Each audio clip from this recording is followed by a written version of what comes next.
Yeah, thanks for checking in. How's your week been so far? Good, yeah? The long weekend, how was beautiful weather for the long weekend, wasn't it? Yeah. Good. Listen, just one thing for next year, though. I think we need to rethink the whole fireworks at the office thing. I don't think it was a good idea. Seemed like it at the time, yeah. But okay. Next year. All right. Bye. How was your long weekend? How's your week after the long weekend? You see, we are now officially in, although it's not officially summer by the calendar, we are officially mentally now in summer. And still, Niagara 411 Live with Lee Sterry, that's me, continues. We are fueled by Gale's Gas Bars as per usual. We are powered by WeeStreem. We'll talk more about that company, our partners in crime, here in just a bit. We, of course, are supported by Performance Heating and Air. Always happy to have them on board. Also, Enwick, Niagara's internet provider, exclusively for urban as well as rural areas here in Niagara, by Niagara, for Niagara, like this show is. And, of course, Verge Insurance. They are indeed Niagara's all-purpose insurance provider. And we are housed, as per usual today, at Fiddler's Poorhouse. So to Mook and the gang, thanks for still allowing us to use your facility, even though you can't. Have a pretty good, cool show for you today on this beautiful day. So come on in and we'll tell you more about it. And there we go. My pal Kevin is behind the camera, and we'll be chatting with him in just a second as well. We have got some very, very cool Niagara people to bring you up to speed with and touch on some stories that have been happening over the past week since we last met. And this is Season 2, Episode 21. We'll be right back.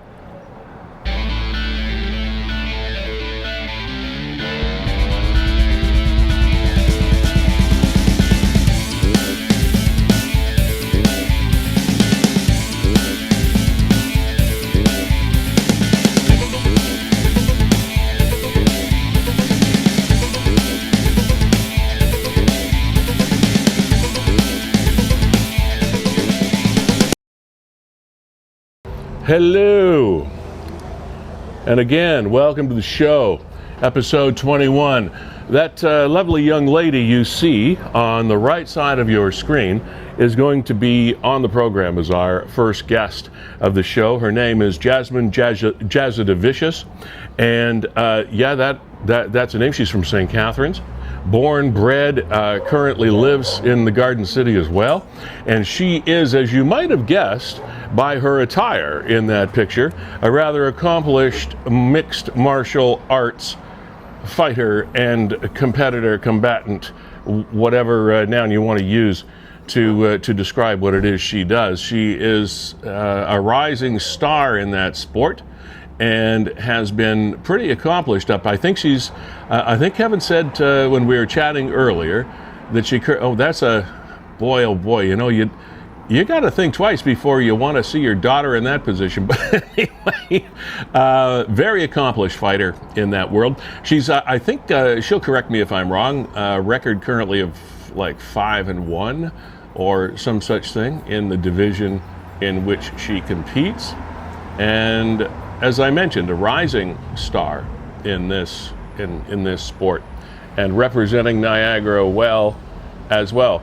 There's a slightly, see, boy, you can certainly change personas in that sport, can't you? From enjoying a nice cup of coffee to a blood-spattered ring. And they're just all sorts of... Have you ever wondered why something called a ring is square? I have, but that's another issue. Anyway, looking forward to Jasmine Jasudavicius joining us. There she is in Philadelphia. Wow. And she hasn't been at it that long. I think, what, Kev, 5 years or something like that? Kevin Jack, by the way, WeeStreem proprietor and executive producer of this program. Hey, Kevin, welcome back to another week. Yeah, really looking forward to having Jasmine on the program. She's repping St. Catharines. She's set to make her UFC debut September 14th. That's the upper echelon. That's what everybody reaches for when you're in MMA. And She's repping St. Catharines the whole way through. She is St. Catharines born and bred, and she's going to put us on the MMA map. And boy, oh boy, 5'7", lean fighter. Fights, that's for sure. Yeah, fights in some of the lighter weight classes. Apparently has a tremendous reach, which is advantageous. So very much looking forward to meeting her and introducing her to everybody in Niagara. Well, a lady that's 5'7" is, I guess, by the younger demographics, might be considered average. But I think of a woman that's 5'7", still on the tallish side. So chances are you got to reach to go with it. Now I might be dating myself with that because I mean my mom lived till 101 and she was 5'7", so maybe I'm talking through my hat. Speaking of hats, Kevin found his Gales hat. I forgot it last week, and some of the gray was poking through, Lee. Well, that's what being at home with COVID kids does to you, Kevin. Yeah, it does. Yeah. How are you doing? I will ask you live on air here because I know that it's been a battle for you and your family. Not literally a battle within the family. It's just entrepreneurial struggles with homeschooling and all of those other things. It's a different world than you expected to be living. I'll tell you this, Lee, without getting too much into it. Yeah. That I've never struggled with mental health until now. And on the weekend, I had a full breakdown. And I've never felt that way before in my life. And it is 100% responsible to not just COVID, but our government's response to COVID. Through and through, I am in the biggest valley of depression that I've ever been in my life. And I don't consider myself to be somebody who's very depressed. Knowing you depressed. as I have for the last 6 years or so, you're not prone to be that way. You know, I get it. I read headlines of people saying there was just a march the other day trying to raise awareness about specifically mental health amongst men during COVID, and I could relate. I'm like, yep, You know what, man, I'm struggling, Lee, but we'll get through. Well, that's why I checked in with you, because I knew you had your son's birthday. You were going to maybe see your folks for the first time in months and months, because they live out Belleville way, right? Yeah, they do. Yeah, and so good that they were able to come down for Alec. Well, it was outside. Are you even allowed to do that? Yeah. Are you allowed to gather outside now with groups of up other to 5 people? Up to 5 people? Yeah. You're fine. No, I'm not. I mean, I had my parents over. That's 6. I'm being honest, Lee. All right. You can't do it. All right.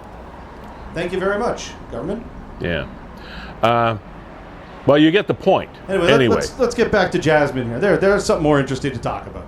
Let's get back to kicking ass, and she should be on in about 7 minutes. Literally. And I don't know why someone enters into that realm, but we'll find out. And especially now here I am, I'm being sexist again, I suppose. I'm being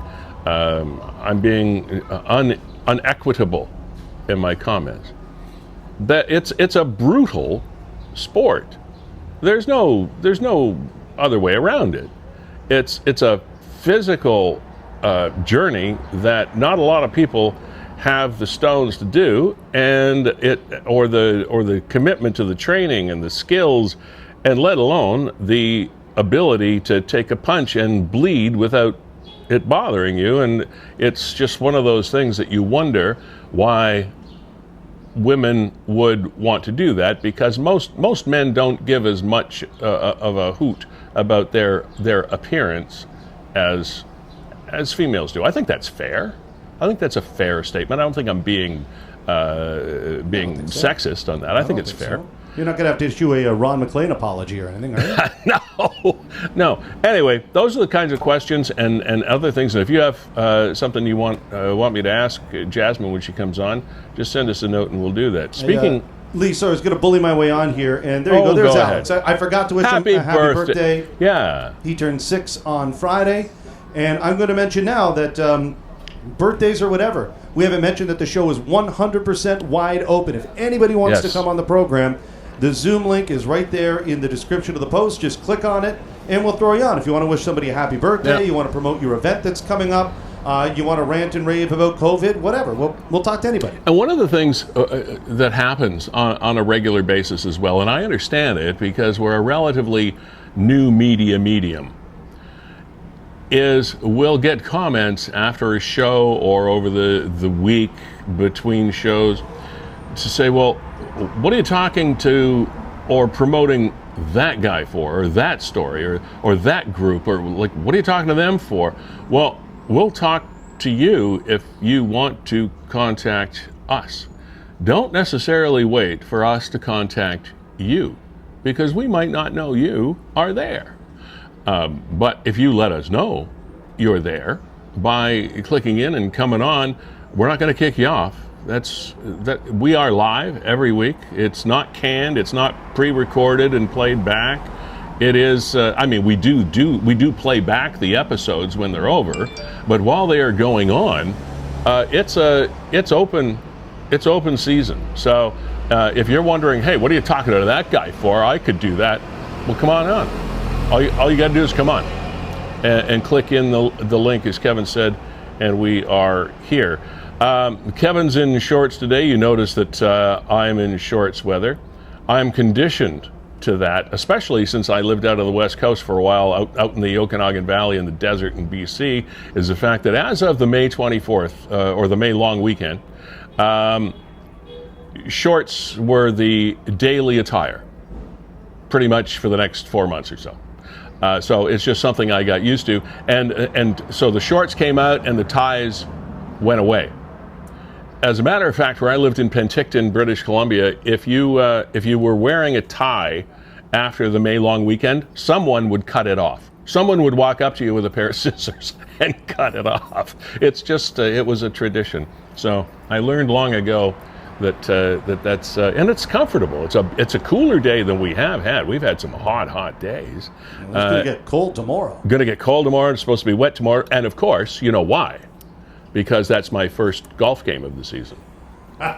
So that's why it's going to be cold and wet tomorrow. You can blame me. It's like washing your car and then it rains.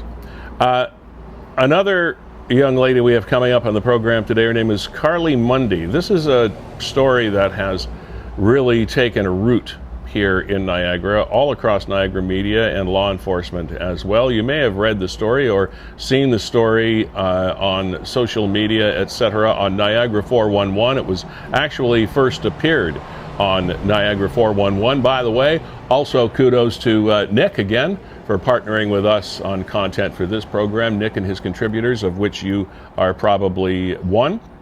But this story originally appeared on Niagara 411 because Karleigh posted this, or asked Nick to post it, a story about her grandfather in Niagara Falls who takes a daily walk on Dunn Street in the area between Dorchester and Drummond Road in Niagara Falls. Well, it was a very horrible and strange story. And we're going to have Karleigh tell us the story of her grandfather. It involved a woman in a van with kids in it that came out and met this older gentleman and asked him for a loan and ended up robbing him and traumatizing him, and just a disgusting story. And we would much rather say, oh, humanity, isn't humanity wonderful? Well, it's not always wonderful. So Karleigh's going to be by to tell us the story of her granddad coming on. With us on the program, as we mentioned, and I know she's going to correct me if I really butcher her name, but Jasmine Jasudavicius is joining us. Did I get it right, Jazz? You did. You got it right. Awesome. Mixed martial arts fighter and quite accomplished one from St. Catharines. And Jasmine, do people call you something for short? I mean, Jasudavicius. First of all, what is that a specific nationality style name, or what? Where'd that come from? Yeah, it's Lithuanian. Lithuanian? Yeah. Okay. All right. With vicious in there, do you not think you should have some sort of a handle in mixed martial arts to take advantage of that?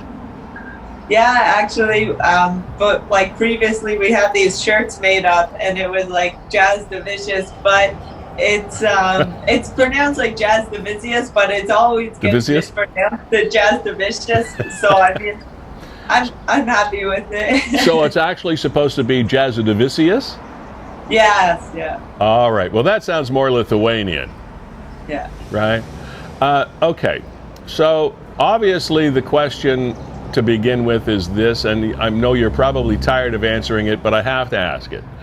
How does a young, attractive woman decide that you want to be a mixed martial arts fighter? How does that happen? I kind of just like fell into it. I didn't really have like, and I always was like feisty kind of growing up, and everything was like aggressive in sports, always very active.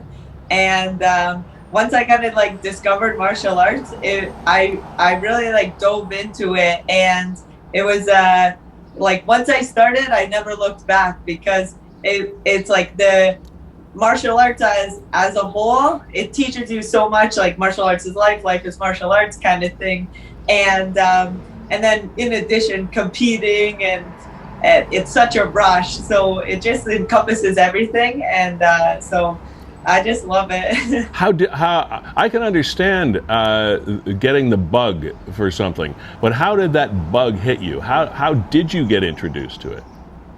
So he's actually my coach now and my boyfriend and everything. But when we first started hanging out, he was going out to Prince Edward Island to help one of his friends get ready for a UFC fight. His name was Jason Sago, and so he's like, "Oh, do you want to come out to PEI with me?" So I'm like, "Yeah, for sure." I just thought it'd be a fun trip. I never went out there.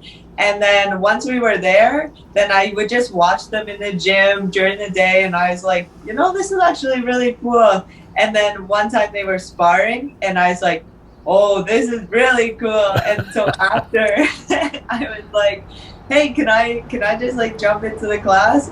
And they're like, no, you're not going from like pretty much nothing to sparring, full out head kicks, everything. And then so then after practice, Jason was like, I'll do some moving around with her. And so then I was trying my hardest. He was just playing with me. But afterwards he said, you have like a bit of natural ability. With some training, you could actually like make a run at this. And then so once I came back, I actually really started training more and taking it serious. And right. It wasn't until my first fight that I really like caught the bug, but that's kind of the starting of it. And you're obviously incredibly fit and toned. I mean, we're showing various shots of you, by the way. You can't see what we are showing on the screen of you. It's all good, by the way, just so you know. But you're obviously incredibly fit. Before you started doing the training for this, were you already athletic? Were you already involved in did you look this good then? Because I mean, you're a finely toned athlete right now. Yeah, I train a lot more now than I did before, but I have always been athletic, and I have always been very, very fit. I mean, my parents always kept me on like a good diet. We didn't really eat fast food or anything like that. My mom, she did the home cooking Lithuanian food all the time. So I think that's part of it. I grew up eating very, very well. And then that kind of translated, like now I still continue to eat well, and I see how important it is. But yeah, I've always played sports, and I've always been athletic, but yeah, definitely now I'm more ripped than I was before, that's for sure. Let's talk about your personal life for a minute and your background. So you're a native of St. Catharines. Yes. Whereabouts in St. Catharines did you grow up? What school do you go to? What are your memories here growing up? Yeah, so I grew up. Well, my parents still live in the same house actually, and like just on York Street, just down the street from the armories there. So oh, okay. Yeah. So not far from where you are right now. Like right downtown. Yeah. Yeah. And, that's where you grew up?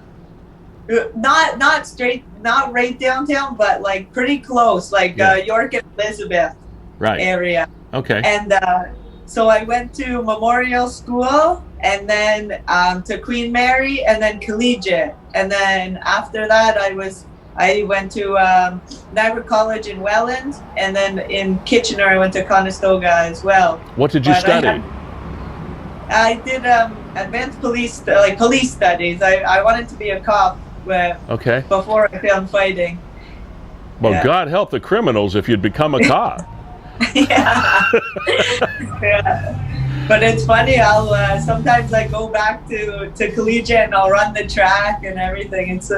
I have such great memories in St. Catharines. And you still live here? Yeah, I still live here. Yeah, I'm in Thorold because it's closer to the gym. Right. But yeah, I'm always visiting my parents. I'm always downtown. I'm always around St. Catharines. Well, we always.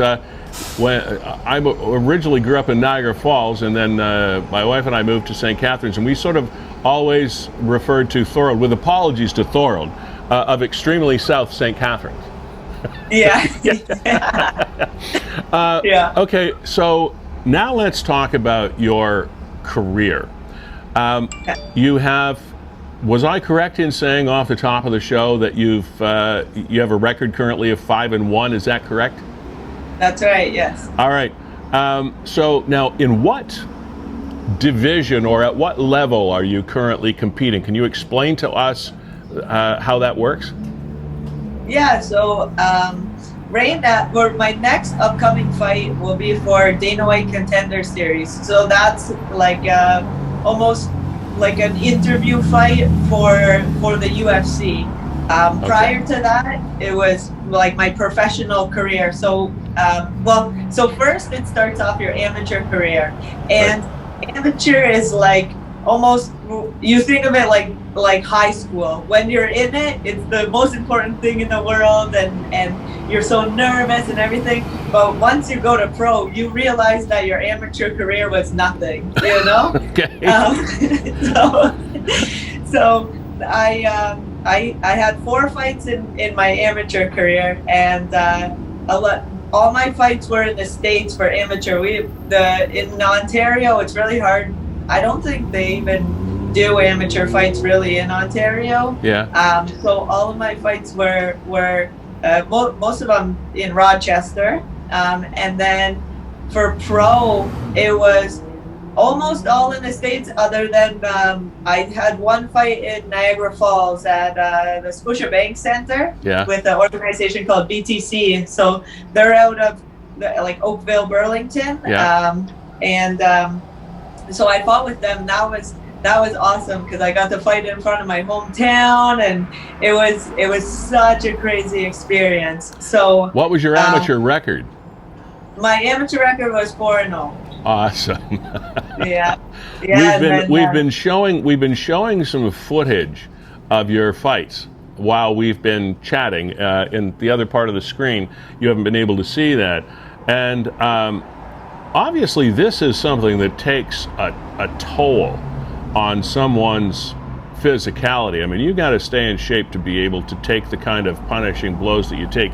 Even if you win, by the time a fight is over, you've got to feel it, right? What do you feel like when a fight is over, whether you've won or whatever? Yeah, well, so as soon as it's done, like your adrenaline's still pumping. It's like the best feeling in the world if you get a finish. I mean, if you get a decision, it's nice too. But a finish is the best. Like it's euphoric. I wish I could like show people or have people feel what it feels like to win an MMA fight. But amazing. After that, so you kind of are like riding that high all night. You don't feel too much of the bumps and bruises. It isn't until the next day when you wake up and it's just you feel like you got in a car accident. Your face is all bruised up. The one time my eye was all swollen, completely shut. Your hands are just aching. It doesn't feel good. That's for sure. Do your friends call you Jazz? Yes. Can I do that? Of course, yes. There was a young lady who used to work for me years ago. Her name was Jasmine, and I was always in the habit of calling her Jazz, and I fell into calling you that, and I didn't know if that was okay or not. Oh, yeah, of course. Yeah. So, how does your mom feel about, like, does she ever watch your fights? Yeah, she does? So both of my parents, they have come to a couple of my fights. It's funny because my mom seems to be able to handle it better than my dad does. I initially thought my dad would be a lot more into it, but always before I'm leaving, because we'll leave a couple days before the fight, like kind of to get over and cut weight, acclimatize, all that kind of stuff. Right. And I'll make sure I go visit my parents before I go, and he always gives me a hug. He's like, "Okay, Jad," it's like you can just feel how nervous that he is. Well, dads and daughters, there's a special relationship with dads and daughters, so I can see that. Yeah. So my mom, initially she was like, "Why are you doing this MMA thing? Like, you're gonna get punched in the head. You're gonna have concussion." She's worried about all that, but now I feel like I've opened her eyes up to more than the brutality of it, and how good it actually is for you. Like, I'm working out 4 to 6 hours a day. I'm eating healthy. I'm there's so much more that comes into martial arts than it really is. Obviously the fight, I'm gonna get all banged up and everything, but there's so much more to it. And initially she only saw the negative in it, but now she really likes it, and she's always asking me questions about it and everything. She's come along a long way. You brought up the word concussion. There has been much discussion about concussion in all sports, especially contact sports like football, and of course ring sports like boxing and mixed martial arts and those kinds of things. Do you worry about that? Do you have regular tests? How do you deal with that topic? Yeah, of course I am really worried about that. You don't mess with anything with your brain or your spine or any. That's just kind of a known rule. You might break your hands or you've got elbow, knee stuff, and you can kind of work through that. But anything with your head, if you say you take a bad shot in practice, then you're making sure to take that time off. As well, we'll do, not everyone, but some people do a baseline kind of, so that they have a status quo. Right, yeah. So if they do take any blows in the future, then they can go back and see. You can compare. Exactly, yeah. And so I fortunately haven't had to experience any type. I had a little bit of a concussion thing before, but it turned out that it was more of a neck issue as opposed to a concussion. I guess the symptoms are very similar. All right. And so of course I am worried about that. It's one of those things, if I were to ever suffer a serious concussion, I probably would stop it, competing. Maybe I don't know. I don't see you stopping. Your eyes just sparkle when you talk about this. So anyway, I hope you stay healthy. Now, what is next? Now, the UFC is they call in Major League, if you make the Major League in baseball, they call it the show, and I'm sure in your sport the UFC is the show. Yeah. What and obviously that would be your goal for somebody that's as jazzed as jazz is by doing this. That's obviously where you want to be. How close are you to getting there? What's the process? What's next? I'm hoping that I'm one fight away. So yeah, like I said, my next fight it's for Dana White Contender Series. So the president of the UFC, Dana White, he sits there and watches your fight, and if he's happy with your performance, then he gives you a contract that evening. So I got all my eggs in this basket. I'm looking to get the finish. It's September 14th. I'm looking to get the finish, and I think I think Dana's gonna give me a contract. My fighting style is good for the show because I'm always trying my hardest to finish the girl, and I'm trying to do it in the most brutal way possible. So I'm hoping that it's my next fight will be my ticket in. And it's September 14th, and I know you probably told me where before, but tell me, where is it happening again? In Las Vegas. Las Vegas. Yeah. In one of the big casinos there, one of the big hotels? It's actually at the Apex Center. So the UFC has like another building that they film all their shows out of and stuff. So it's in there. Well, judging by what we have seen of sporting events happening in the United States, even with this whole COVID thing, I can imagine you're going to have quite a crowd there because they seem to have brought sports fans back in a big way in the U.S. Yeah, so for this show, actually, they don't have any crowd for it. It's like only a very because it's a show and because it's like Dana White's there with his guys and stuff like that. Okay. So that's why it's like kind of like an interview fight. Right.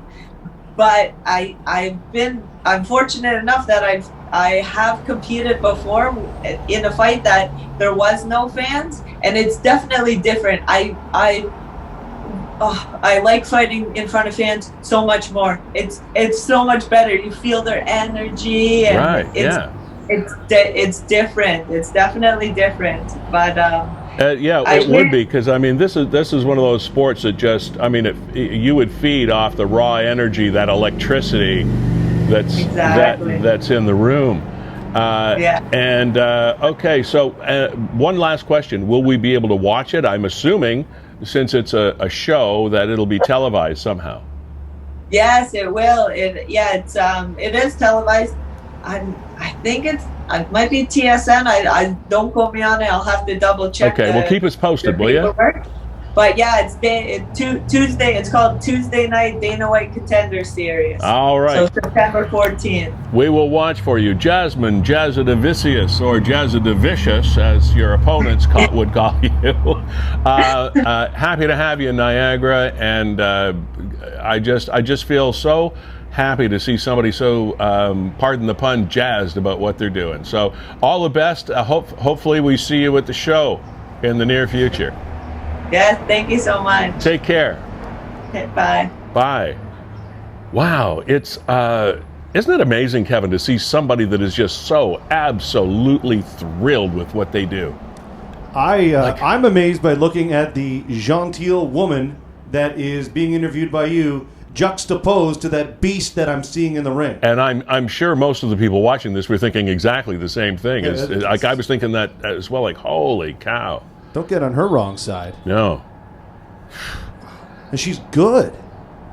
Well, obviously, an amateur record of 4-0, a semi-pro record of 5-1. And even the one was by decision. The one was by decision.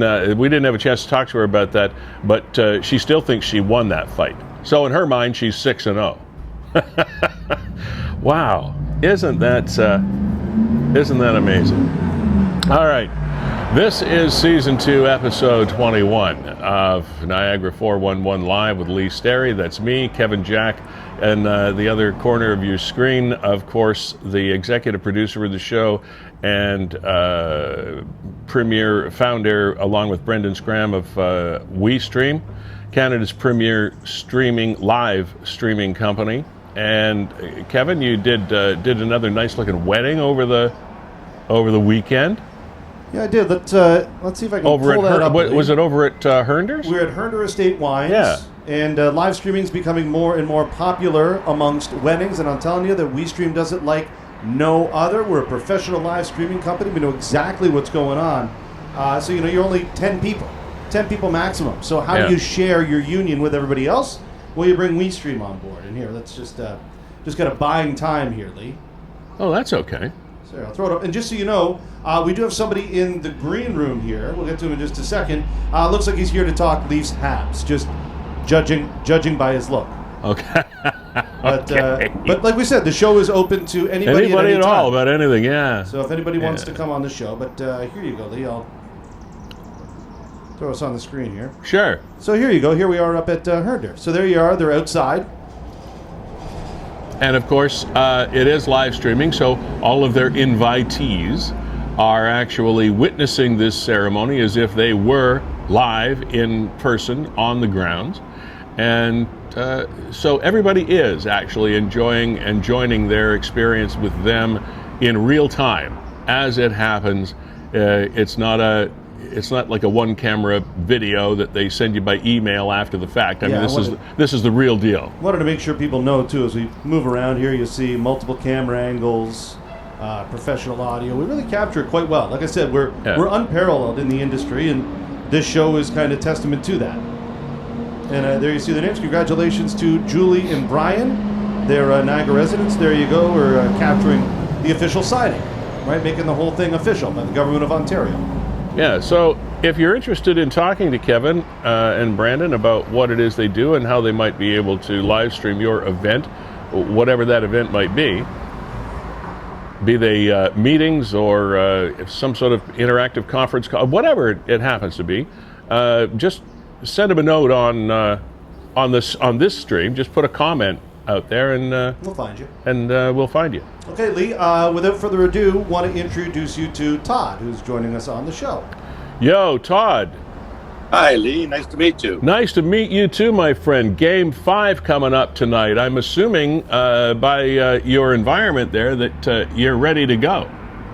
I'm ready. I can't wait. Okay. So I only have one question to kick this off with, Todd. What the heck happened in Game 1? Well, come on, man. Yeah, it would have been nice to sweep them, but I think that Tavares injury probably did something to their psyche for the remainder of that game. Yeah, I think you're probably right. Probably could have swept them. What was your inspiration for joining the program today? I was going to come on last week. I don't know. I watch you guys when I can every Thursday. I enjoy your program. Thank you. And I know you open it up to any topic. Yeah. So I thought, well, maybe I'll come on here and talk my favorite team, the Leafs. All right. Well, I'm a big hockey guy, so let me hop in here. What do you think Toronto's chances are if they get out of the division? That'll put them in the semifinal. I'm picking them to win the cup, as per every other year. I mean, Tampa looks real strong, and adding Stamkos and Kucherov right before the playoffs, that's a fancy bit of number crunching on their part. And you were talking about getting out of the division. Winnipeg sweeps Edmonton. They're looking pretty strong right now as well. Would they play Would they play Winnipeg next? Yes. And Toronto would, again, not that it matters at this time really, but Toronto has home ice advantage, so they get 4 out of 7 games would be in Toronto. For all the fans. So that might be a plus. I know. And then I put up a post yesterday on my Facebook where it was a screenshot of a game in Carolina. And when you watch these games, I feel like I'm watching NHL Classics. Like, what is this? A game from 4 years ago, 5 years? Oh, this is happening right now. There's 20,000 people there. Oh, my God. And I find that really scary myself. None of them are wearing masks. I understand that the majority of, about half of the Americans have now had both vaccines. I understand that. But still, I don't think everybody in that arena has probably had both vaccines or at all one vaccine. So it's kind of scary seeing that. But I'll tell you, Todd, I'm a little scared of Winnipeg. They scare me. They got so much up front. Ehlers is doing something amazing every single game. Kyle Connor is an absolute stud. Then you got Blake Wheeler, you got Andrew Ladd, you got a lot of depth on there. The goaltender too. Yeah, Hellebuck. Yes. Yes.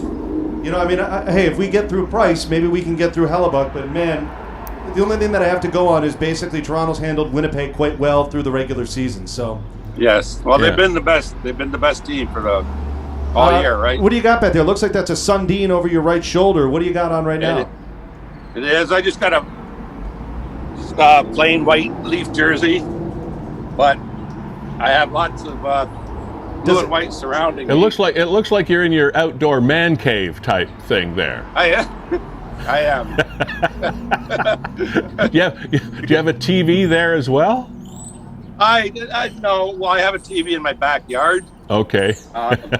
but the best TV I have is in my living room, so that's where I tend to watch the games. That's where you're going to be, huh? Yeah. All right. So, first time the Habs and the Leafs have been in a competition since 1979. The Leafs haven't won their division, I guess, or a playoff series since, what, 80 something or other? Yeah, they haven't got out of the first round for but they haven't got out of the first round in the last 5 years, I think. Well, other than some sort of flood, famine, pestilence, or other natural disaster, chances are that's going to happen this time. So, and then the next thing is going to be Winnipeg, and that's going to be, I think that'll be a hell of a series when they get there. It should be. Yeah, that one could go 7 for sure. Yeah. Well, just on, if I could. Go, Todd, go. On one thing you did say about the 1979 when Montreal played Toronto the last time in the playoffs. Yeah. I was 18 years old, Lee. My kid brother was 16, and we were at Maple Leaf Gardens in Toronto for that game 4, and the Leafs had a 4-1 lead in that game. They lost it in overtime on a goal by Larry Robinson. Tiger Williams got a penalty in overtime, and Montreal scored in overtime to win the series 4-0. Me and my kid brother were at that game. Wow. It's an exciting time for Leafs fans. I am not the hugest, make no bones about it. I'm not the biggest hockey fan that ever lived, but I certainly do admire the skills that it takes to play that game, and I certainly understand the enthusiasm that people have for their team. And I don't think there's been any more loyal fans on the planet than Maple Leaf fans. I think bar none in any sport, I don't think I've ever experienced the kind of fandom that comes with being a Leafs fan. I've never seen anything like it. I gotta agree with you. Yeah, I mean, one of the greatest fan bases in sport. And some people have said, Todd, actually in the past, that's almost a detriment because in the old Maple Leaf Gardens and then at the Air Canada Centre and whatnot, I mean, the games sold out whether the team won or not. And a lot of people thought, well, they don't need a winning team. They make all kinds of money anyway. Right. So I don't know. I don't know the truth in that, but it's really nice to see this year the depth of talent that they do have. So I feel good for you and the other fans that have been waving the flag for so long. I appreciate that, Lee, and hopefully, we are dedicated, loyal fans, and there's been many years of disappointment. Yeah, in our lives. Like I was around for 4 cups. I was around in the 60s. Okay. The last one, I know you're probably aware, was in 1967. Yeah. That I was I was 7 years old, so I don't even remember that. But so it's been a long time cheering for the blue and white, and I'm hoping to get one soon. And I just want to show you a photograph, if I could, real quick. All right, just quickly, and then we got to scoot.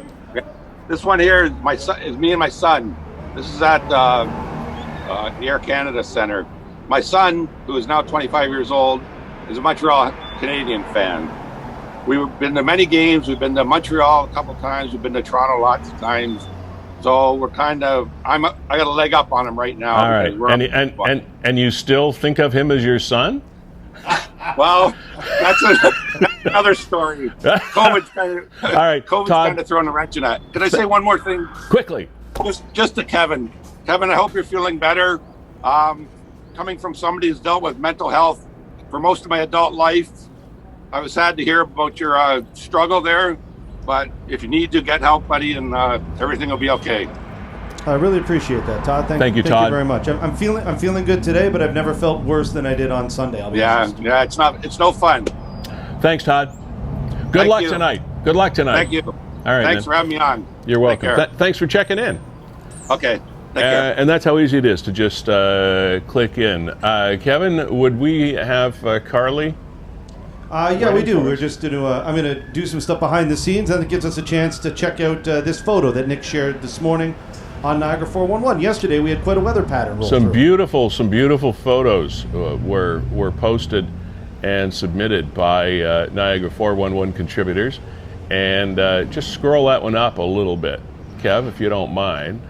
There, that's what they call. I mean, it wasn't a real pirate ship, but that's what they call a pirate ship that's in Jordan Harbor. And what a beautiful shot of that old relic. I hope they don't take it out of there. I mean, some people have called it a safety hazard, etc. But it's just something that's so cool to be there. You're smack dab in the middle of episode 21 here at Niagara 411 Live, fueled by Gales Gas, supported by Performance Heating and Air, Enwick High Speed Internet, Verge Insurance Group, and joining us right now is the harbinger of a story that really gained legs all around Niagara because of its rather shock value, and it's just sad. Karleigh Mundy is with us. You may have heard the story about an older gentleman that liked to take his daily walk, as that post there says on the screen, on Dunn Street in Niagara Falls. And an incident took place that has us all shaking our heads. Karleigh Mundy, welcome to the show. Sorry to take so long to introduce you, but hi, thanks for being here. Hi, thanks for having me. I'm happy to be here to share the story and get the word out. Well, unfortunately, you have this story to share. I wish you didn't, but you obviously do, and I appreciate you taking time out because it's something that has struck a chord, as I said earlier, with just about all of us, and the fact that how could something like this happen? So for those that might not be 100% in tune with what did happen, start from the beginning and you fill us in. You tell the story. Okay. Again, it's not my story to tell per se, but on Sunday, I got a call from my grandfather, probably around like 3:50 in the afternoon, and he was certainly shooken up, and he said he had been robbed, and we had to kind of take a bit of a step back because like, you were robbed? How do you get robbed at 3 o'clock in the afternoon in broad daylight? But we rushed right over to check in on him. Right. And he had also called the police at this point. We had kind of guided him to do so, to file a report. Yeah. So I went over, and he had said he lives on Dunn Street, right between Dorchester and Drummond. Yeah. And he goes for a couple of walks. He takes his walker out, and he'll walk to the corner. Sometimes he'll go walk and get a coffee, and he walks back. He's never gone for a long period of time, but that's his daily outing. So he had said that a black minivan pulled over somewhere by the bus station, kind of right across from Hexamer Street School. Okay. And a black minivan pulled over, and a woman exited the minivan and was looking for money, some money to get gas in her vehicle. And she had 3 or 4 kids in the back of the car. The window was down, so he was able to see the kids in the back. And my grandfather is a very kind soul and will give you the shirt off of his back. So we offered her $20, opened up his wallet. Then he had said that she wanted more money, so she offered up some jewelry. And he then said, okay, well, I've got $40. And at some point in this transaction, she grabbed a hold of his hand, and it sounded like it was a fairly aggressive manner, and took the wedding rings right off of his finger. So he wears 2. He wears his wedding ring, and then he wears my grandmother's wedding ring. She passed away in 2016. Oh, boy. Yeah, so... okay, so go ahead. Okay. So she took the wedding rings, and he was trying to kind of get her away, and he kept on saying, no, those are my rings, leave them alone. And something happened, so she ended up adding more rings to her hand, and then I guess she shoved her hand into his pocket with the jewelry that she had sold him, I guess, so to speak. And his rings were obviously not in his pocket because he checked soon after, and he was definitely robbed by this one. So she did leave something in his pocket? Yeah, so he had like a handful of fake gold jewelry, kind of big, like a gold chain, like stuff you would find at the dollar store kind of thing. Yeah. Wow. And then what were the kids doing all this time? So he said the kids were just laughing at him the entire time. How old? Do you know how old they were? He said probably around 8 years old, maybe a little older than that. But I am definitely not sure.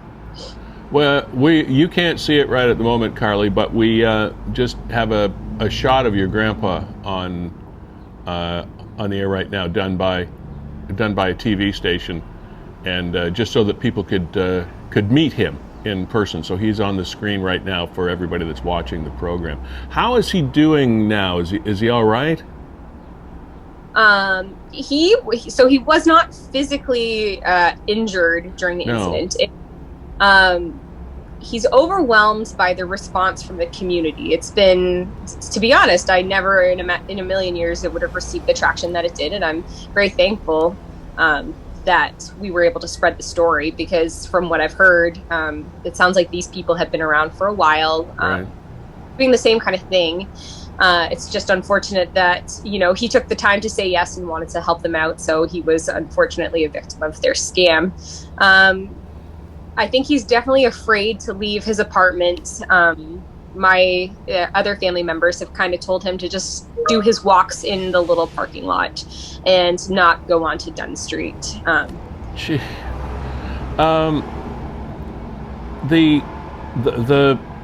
The overwhelming, as you were saying, response from the community, and I'm sure it does make him feel good, because something like that happens, it's going to make you leery about humanity in general. And I mean, a gentleman of his age doesn't have the resources that a younger person might to be able to do something to put it behind him. I mean, so he's probably living with this thing every day, and those rings meant a lot to him. Has there been any feedback at all from law enforcement? We also have a picture of the van on the screen right now, just so you know, Karleigh. Has there been any feedback from law enforcement as to whether they have any inkling at all who this person is? I have yet to speak to the detectives today, but there's a few detectives on the case, and they have been in pretty much constant communication. So kind of like I said, overwhelming response kind of coming into my DMs, and it's people in and around the area checking their cameras. So I've been sending detectives, their contacts and possible leads, and so the detectives have been absolutely fantastic. But as you can see, that one picture, it's extremely blurry, and you can't catch a plate. And I mean, how many black minivans are cruising around the streets of Niagara, right? Well, exactly. But at least it gives us a frame of reference. Lee, just going to interject here. Karleigh, I found it very interesting how the story unfolded on Niagara 411, and I'm sure you did as well. A few people were commenting there that this exact scenario happened to them. This is not isolated. Has that been corroborated by the authorities at all? That it's happened before? Because you saw those comments as well, right? People saying, this happened to me from a dark-colored van. Yeah. So I asked one of the detectives if they had similar cases for the exact same scenario, but I'm not entirely sure that those who have witnessed the incident or been a part of it have made a report, as I've kind of sent a private message to many of them who reported it, and they said they said no and kind of shooed them away, didn't get the plate number, didn't get, a full description. So I'm not sure if there was any official reports done as often as it is happening, because I think most people are probably, aware of the actual scam itself. Yeah. And just kind of push them off. Karleigh, do we have a description at all of the woman herself? He described her to be around similar, around 5'10". I'm sorry, you cut out a little bit there. Can you repeat that for me? Yeah, no problem. So he described her to be around the same height as him, 5'10" or so, and a heavier woman. Okay. With long hair, and she was wearing a skirt, like a long skirt.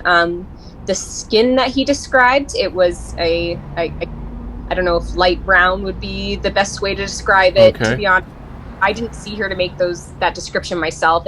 These are coming from him. Yeah. Okay. Can I ask you, Karleigh, as well? Again, just Kevin here. Were there any eyewitnesses? I mean, this obviously played out on a very busy street, or a fairly busy street, in the middle of the day, and there would have been a struggle to, at least, even if I was driving by, I'd probably take note of it.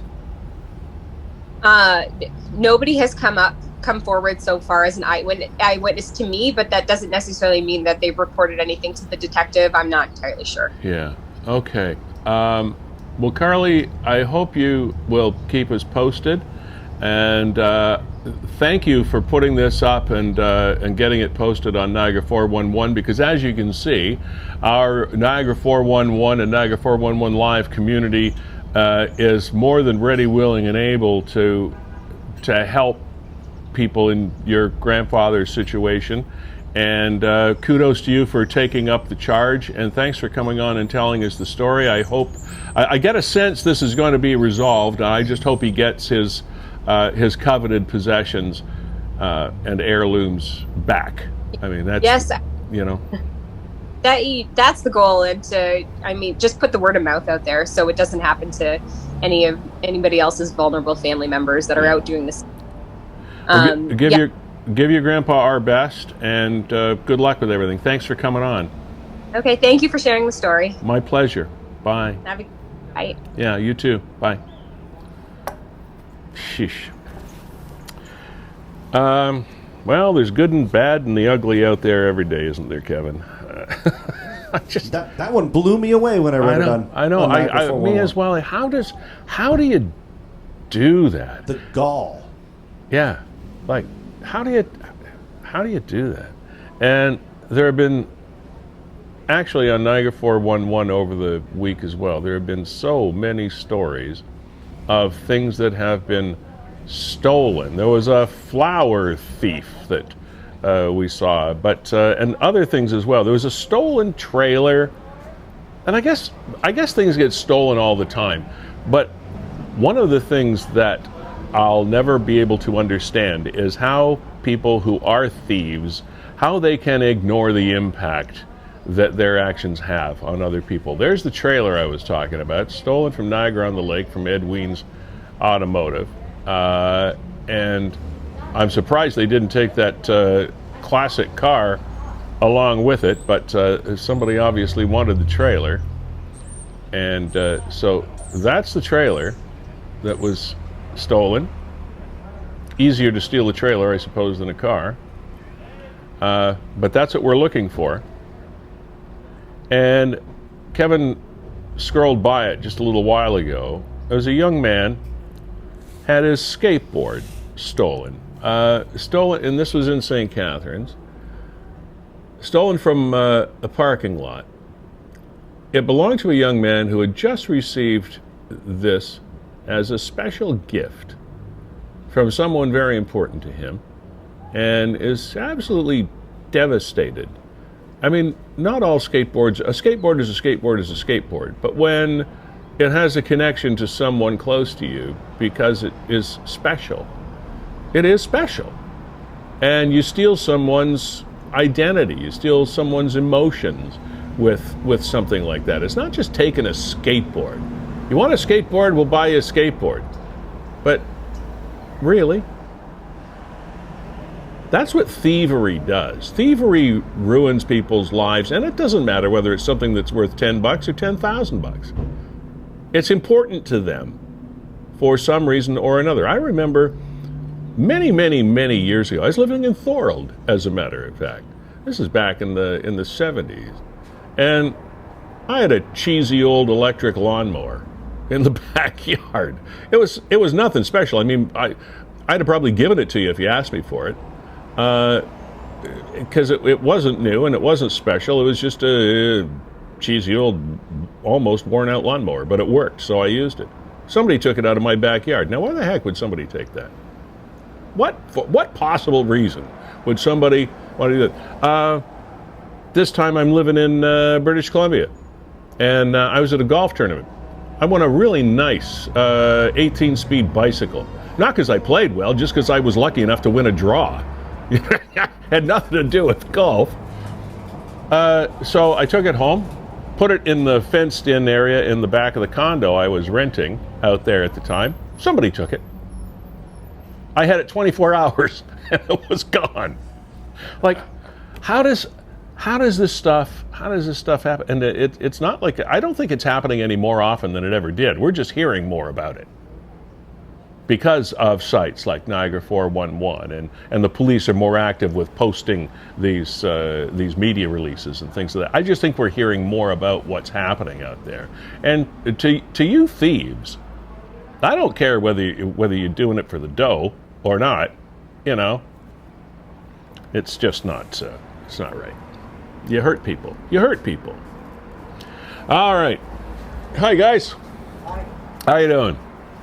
Proving that we are in real time and we are live. We are here at Niagara 411 Live. We are powered by Gales Gas Bars, and we are also supported by Performance Heating and Air, Enwick High Speed Internet, Verge Insurance Group, and we do definitely appreciate all of their support. All of these companies are made in Niagara and serve Niagarans pretty much exclusively. So, and to Gales, who has been with us since the beginning of this thing pretty much, we really appreciate the participation. Go on gales.ca and check out their points program and awards program and the causes that they support. And hopefully there's going to be a conversation. I'm not going to spill the beans right now, but Jessica Friesen is the CEO of Gales Gas Bars, and she has a pretty important event coming up in her life personally. But and it's really an impactful story. And like I said, I'm not going to spill the beans on you right now, Jessica. But she is live on her social media platforms with it, and hopefully we'll have a chance to talk to her about that in the very, very near future. And Kevin, we're going to have at some point in time Mark Shirk or Blake, his son, and some representative of Verge Insurance on in the very near future as well. Do we have dates for them yet? Not firmed up yet, but not quite yet. Yeah, in the month of June. Yeah, and Enwick high-speed internet. This is an interesting concept here in Niagara because it's very, very necessary. When you live out in the higher end, high rent rural districts like our executive producer Kevin Jack lives in. Yeah, it's the Hollywood Hills out there. Absolutely. It's not exactly serviced like those of us who live in the inner city get, but you have to pay to be that exclusive, and you need good internet service. And the best way to go is Enwick. They service both rural and urban customers across the region. They are the region's largest rural provider. They offer business services up to a gigabyte per second, and having a 100% unlimited service with no contract. So that's the information we have for you about Enwick. So Kevin, you spent, although you talked about a couple of dark moments, you had some highs and lows over this long weekend out in your rural mansion there in St. Catharines. Yeah, I mean, it was kind of the weekend of Alex as our son turned 6 years old. So yeah. It was a lot of fun. A lot of fun this weekend as our son turned 6. And we were very happy to celebrate it, in some ways virtual, but at least to celebrate it. And you know what? Celebrations are needed this time of year. The kids are really having a hard time with online schooling. Wow, check out that ride, Lee. Woo! It's straight from military surplus. Straight out of the MASH TV show. Lee, right after the show today, I'm getting my jab. I'm getting my shot. Are you? Going over to Seymour Hannah. Oh, that'll make you feel better. Yeah, it'll make me feel better to get my shot and head over there. And in that vein, let's take a look at oh, that's terrible. some of the COVID statistics. That's in that vein. I still smell that Jeep. Yeah, me too. It smells like World War II. Oh yes, and this lovely open air window here at Fiddler's Poorhouse is why I could smell the Jeep. Thanks for having us, Fiddlers. New cases, May the 27th, 58. Well, that's not bad. We're headed in the right direction. Active cases in total as of the 27th, being today, 855. New resolved cases today, 84. So we're curing more than we're diagnosing, which is good.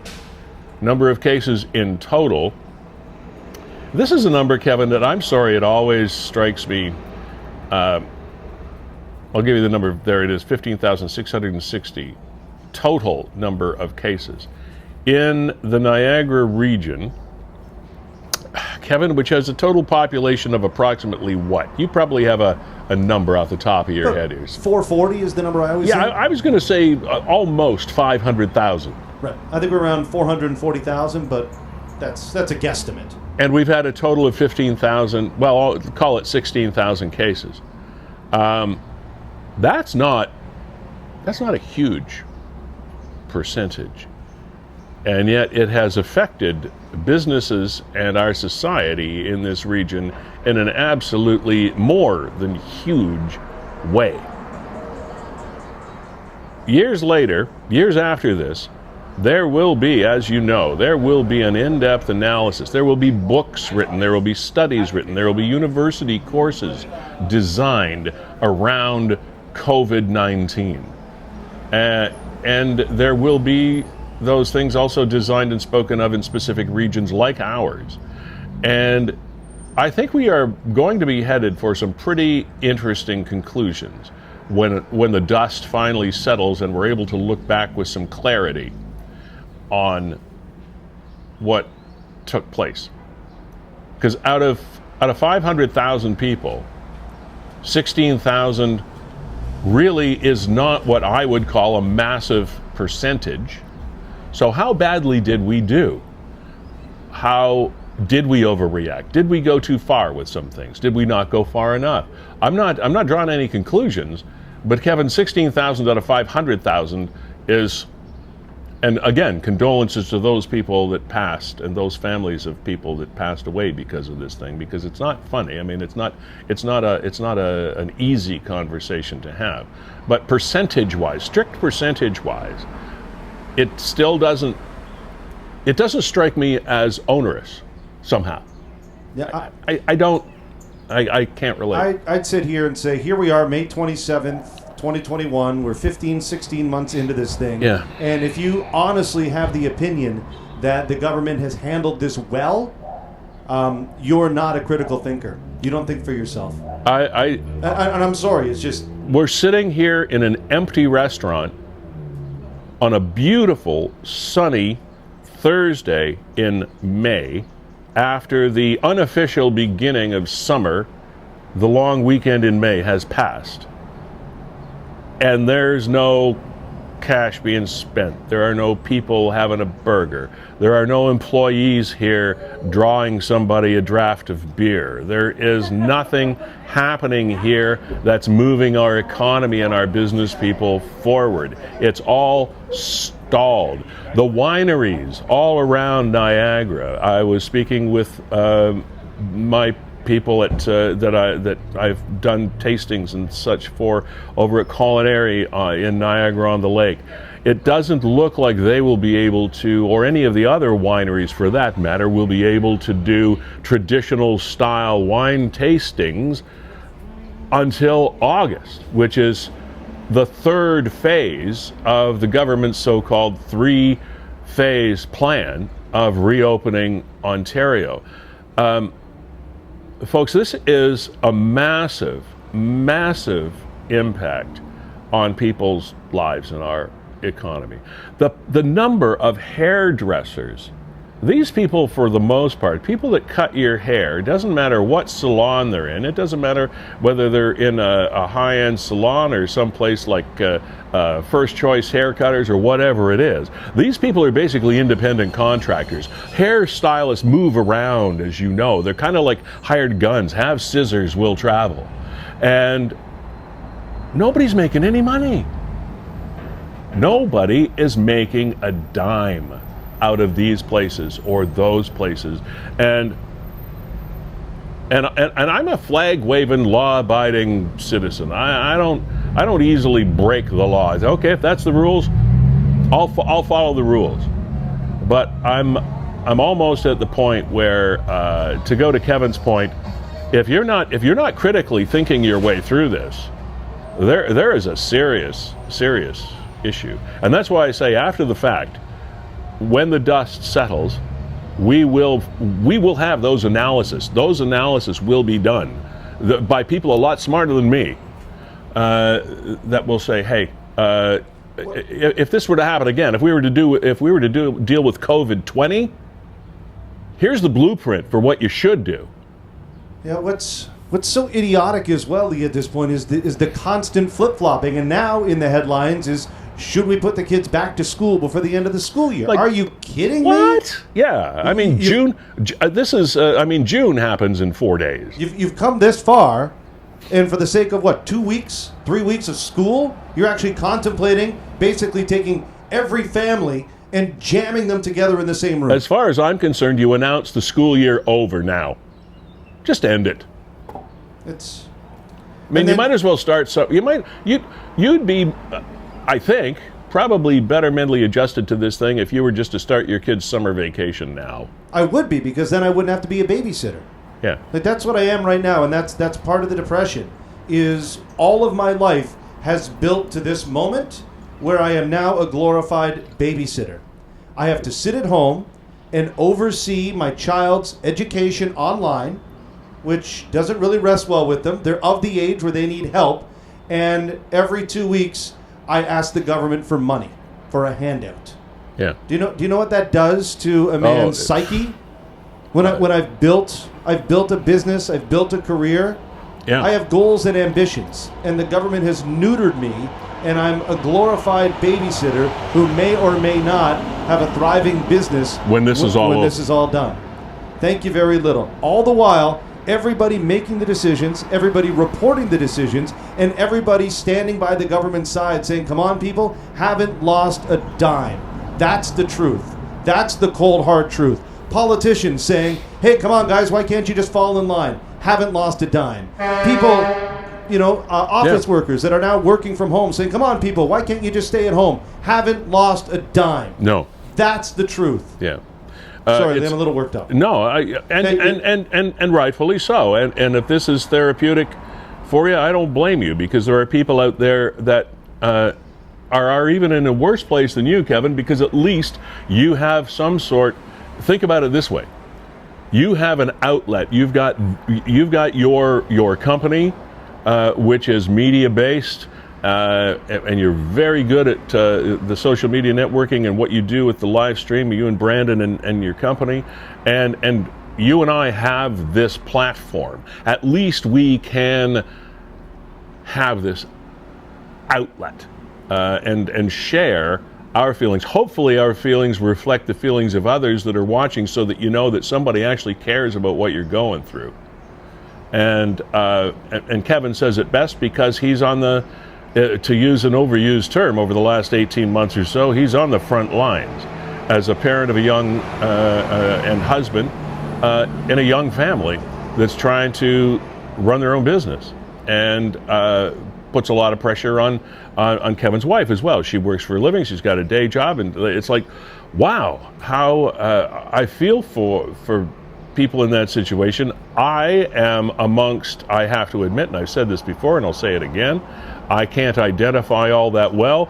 I can believe I can throw my empathetic feelings into the ring, but myself, being at my stage of life, I have not suffered to any great degree. It has not put me out to any great degree, except for the fact of not being able to network with the friends that I could, and hanging out with the winery people and all those lovely wine lovers that come into Niagara, and I have a chance to talk to them and work with them, etc. But I don't have the children to deal with in homeschooling, and the stress that puts on a family. And I run my own business, but I always ran it myself in the back, in the corner, in the dark, in my studio at home. So that really hasn't changed all that much. Thankfully to Kevin and Brandon for extending the invitation to me to be a part and parcel of this initiative, which helps me get out and also have a voice, is therapeutic. But Kevin, I really do feel for you and others that are in your situation. And as they often say, it's easy to say, but you're not alone. I mean, no, I know. You know, I'd love for people to jump on the program. We say it's always open to everybody. If you've got thoughts, if you want to vent, if you need an outlet, feel free to use this program. Do you need a voice? We can be that voice for you. Come on and share. Now, Lee, something else that I also have not enjoyed over the course of the last 15, 16 months is MSM or mainstream media pretending that nothing else happens in the world. The only story to report on is COVID, and as such, I think it's time that we moved on. And I wanted to show this photo because it's got to give you some hope, Lee, that I know your best golf game may still be yet to happen. Yeah. Problem is, he's still a kid compared to me. Phil Mickelson, I have to tell you, for anybody that has any knowledge of golf at all, this was, for me, the most exciting golf tournament I have watched in years. And I've been watching a lot of golf over the last little while. You find if you can't play it, why watch it, right? It just sort of loses its panache.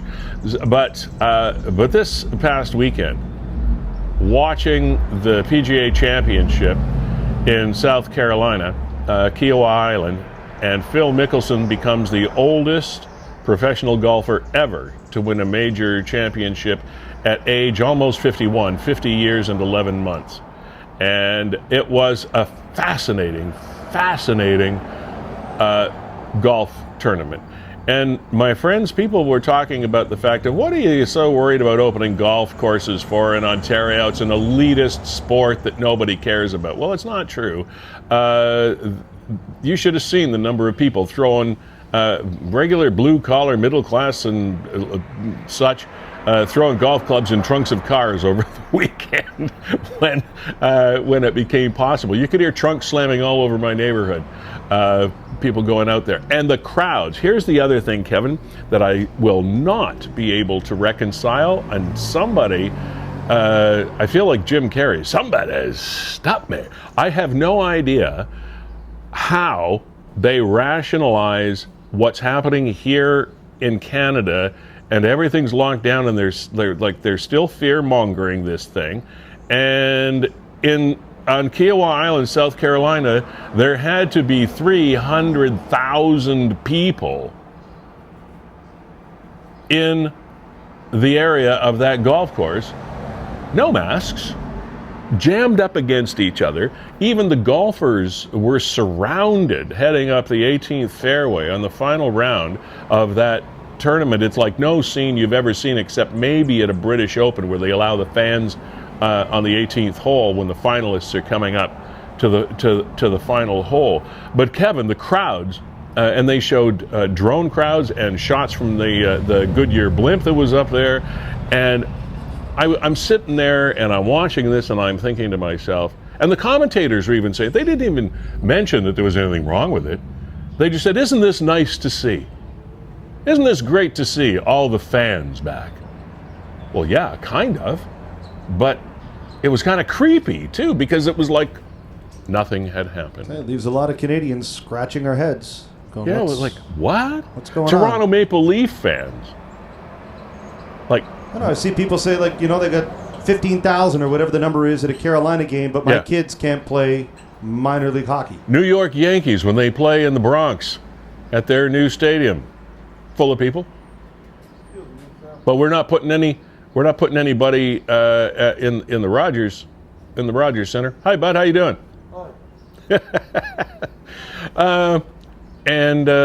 So there's this disconnect for us, all of us, not just you and me, Kev. I mean, there's this disconnect for all of us in this country, and we are scratching our heads saying we're watching these scenes on television of massive sporting events or gatherings, and nobody seems to give a damn. They seem to be okay with it. I don't understand. Somebody please explain it to me. I don't understand. Lee, we mentioned that the show is always open to anybody. Yeah. And just signing in is Mind Bob Records, so that's, downtown store here in St. Catharines, and I'll let you take it from there. Hey, how are you? Hey, good. How are you? Good. What can we do for you today, sir? Well, I just wanted to say that I enjoy your show every Thanks. Thursday. We've obviously been locked down for quite some time now, so it's a good time for me to kind of pause music for a while and watch something while in here by myself. Okay. Yeah, last week you mentioned the new Tragically Hip album that dropped. Yeah. Yeah, I just thought I'd pop on and let people know that we have the vinyl available here at the shop. Terrific. Yeah, we got a bunch, and Saskadelphia. We have a website, mindbombrecords.com. Our entire inventory is available on there, so you can order and do either curbside pickup or delivery. That is terrific. Now, can you tell us, I'm sorry, I lost your first name again. My name's Chris. Chris, okay. So, Mind Bomb Records on St. Paul Street. We're on James. Or on 27 James. I'm sorry, just around the corner. Yeah, okay. I apologize. So, now, where does maybe you can tell us, because we were trying to figure out how the combo name of those places came together on the album. Can you give us a bit of a spoiler alert and tell us where the name Saskadelphia comes from? I have no idea. I just know that I know that it was what they pitched to the label initially for the Road Apples album. Right. And at the time, the Tragically hadn't exploded like they did. So the label said it was too Canadian of a title. So they used Road Apples, which I recently found out is like a term for horse poop, I guess. Yeah, that's exactly what it is, yeah. Yeah, and then so I guess this is just some tracks from that session. Well, that's what I wanted to ask, is what exactly is on Saskadelphia, the album? How many songs, how many of them are new, and where are they in kind of the timeline of the Tragically Hip? I guess you just let it out that it was in the Road Apples era that these recordings took place? Yeah, I guess Road Apples was initially intended to be a double album, so they had a lot of extra tracks, and they recently found the analog tapes and kind of gave them a listen and decided to put it out. So actually only like 6 tracks on here, and I think one's a live one from Molson Center in Montreal.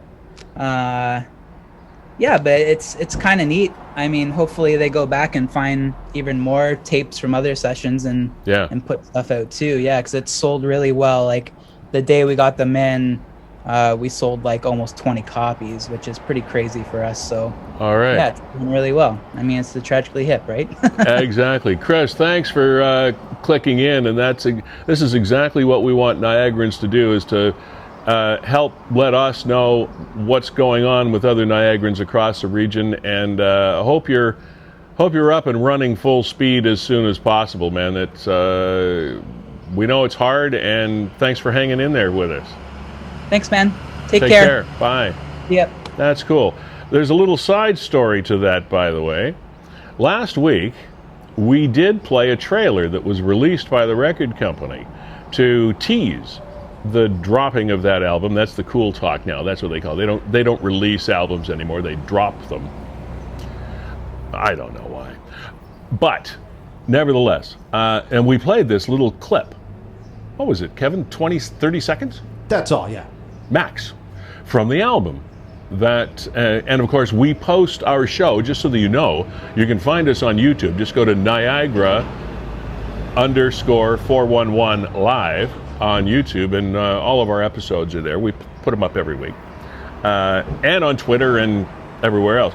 But talk about, if you ever wonder whether the social media platforms are on top of their game, they certainly are, because how long did it take, Kevin, for them to take our show down? 5 minutes and it was gone off YouTube. Because worldwide. Yeah, because we had that clip in 25-30 seconds of the hip. in the hip show, clip. and that clip is owned by the record label, and we were unauthorized to put it up there. So, but we're still there. Kevin went in and removed the clip, and our show went up. But that's how finely tuned these companies are to the content that, in some cases, then in other cases, you're wondering, how did this get by? Interestingly, though, is YouTube blocked it worldwide. Facebook didn't seem to have an issue with it. Maybe the filter, the algorithm didn't pick it up. Yeah. But Facebook, no problem. And if people are wondering, yes, we do post the recording of the show to YouTube, usually later that afternoon. So if you like watching, if the viewing experience is better for you on YouTube than Facebook, then you could find us there. Just look for Niagara 411 Live. And you will notice in the top right corner of the square in which I am seated on the screen, Niagara 411 Live podcast. We also have every episode of this program from the beginning back in early 2020 up on your favorite podcast platform. And again, all you have to do is go to your favorite podcast platform and search Niagara 411 Live and you'll find us. Okay? We're everywhere, and to make it easy for you. And we really appreciate the fact that you've been supporting the program as you have. Kevin, have we got time to do our little update with Alistair? Yeah, just give me a second here. Okay. And you can talk. I was just loading up so you can talk about that. The music video that we're going to feature on the way out of the program. There's a group from that hails from Welland, the Mandevilles, and they're going to be playing us off the stage. What we usually do, not usually, always, what we always do at the end of the program is we have a local artist or artists and that have a video of some of their music or a song that they've done, and we sort of give them an opportunity to be highlighted of the program and play us off the stage, give you a little bit of entertainment value at the end of Niagara 411 Live. And the Mandevilles are going to be joining us with their song Fading Colors in the Northern Lights, and that's going to come up right at the end of the program, which is fueled by Gales Gas Bars Limited, by the way, and since 1967 fueling Niagara, and since late 2020 fueling this program as well, which is in its second season.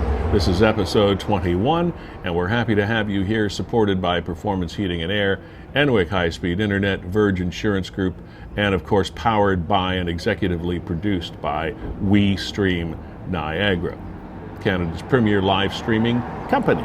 And there's our pal Alistair. You first met Alistair a few weeks ago, and we introduced him as a competitor on Canada's Junior Chef competition. And he was unfortunately eliminated in round 2, but he made it past round 1, was eliminated in round 2, but what a wonderful young man. He was so positive about his experience. And this was a message from Royal Oak School, that's Alistair's place, and they had a local celebrity, which is him, host Special Friends on Friday. Whole school came together virtually to learn from Junior Chef Showdown contestant Alistair Tamori. The students had a blast making delicious Nutella cupcakes, because he's actually a baker. Alistair said, I'm more of a baker than I am a chef. So the baker Alistair led them in their baking of Nutella cupcakes, following Alistair's easy instructions. The school had the opportunity to ask about being in a reality cooking show and learn some new cooking techniques. A special thank you to Alistair Tamori for hosting our Special Friends. Thank you to Royal Oak School for putting that up and continuing our updates with regard to Alistair and how he's doing. And I believe that you have not heard the last of this young man. He's you better get to him before you can't afford what he makes anymore. Because one of these days he's going to be making some high-priced goods. I'm sure of it. I wonder if he's available for my kid's school. I'd love to do that one. Yeah, that would be so cool. Eh? Come on, Alistair, come over to St. Margaret Bourgeois. Okay. So be parle en français. Awesome. And a name I want to mention also before we go to the Mandevilles, Serena Prine, I believe, Kevin, is the lady's name, is the girl's name that is the lead singer of this group. So to Serena Prine and the rest of your cohorts in Mandevilles, thanks for recording this song. Thanks for allowing us to play it. I don't think YouTube is going to kick us off for playing your record. And Kevin, we continue to press on with this strange life that we're all leading, and I can't wait to see you back here for episode 22 next week, man. All right? Thank you for all you do. Ladies and gentlemen, my name is Lee Sterry. This is Niagara 411 Live, and as always, it's a pleasure to bring Niagara to you and to help you bring yourself to Niagara as well. The Mandevilles will play us off the stage. Have yourself a great week and a good weekend coming up.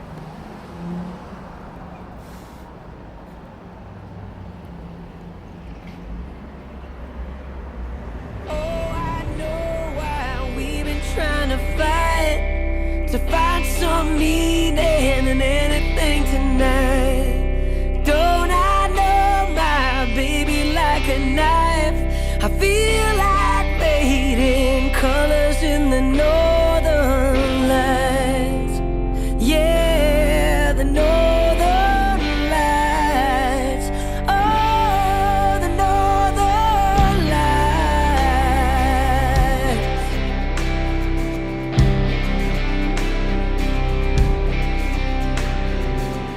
You've been wearing her for a while, wasting here, living in denial. You're replacing the center with the sides. I feel like fading colors in the northern lights. Yeah, the northern lights. Oh, the northern lights. Fading colors.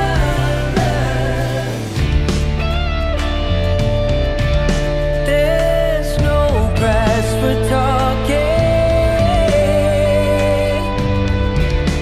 It's so sad when you're holding the wrong hands on me.